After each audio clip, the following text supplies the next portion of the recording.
জামাত ইসলামী করে অপরাধে দোকানপাট লুটপাট করার পর তা পুড়িয়ে দেওয়া হয়েছে।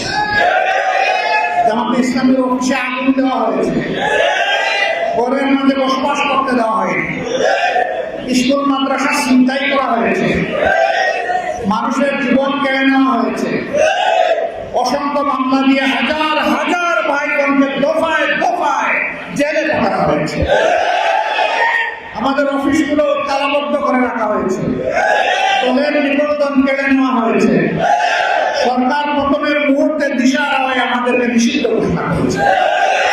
এক এক করে 1 থেকে 11 জন আমাদের নেতাদেরকে তারা হত্যা করেছে, অসংখ্য সহকর্মীকে হত্যা করেছে, অসংখ্য ভাই বোনকে গুম করেছে। শুধু বাংলাদেশ জামাত ইসলামী না, এর সাথে এদেশের উলামায়ে কেরামের উপর একই তাণ্ডব করা হয়েছে, অন্যান্য রাজনৈতিক দলের উপর একই কাজ করেছে। সুতরাং আমরা সকলেই মজলুমই তো মজলুমের কষ্ট বুঝবে। যে সংগঠনের লোকেরা সহকর্মীরা শহীদ হয়েছে, সেই সংগঠনের তো দায়িত্ব এই শহীদ পরিবারের এবং শহীদের রক্তের প্রতি সম্মান দেখানো, আহতদের প্রতি সম্মান দেখানো। এখন ক্রেডিট কাড়াকাড়ির সময় নয়।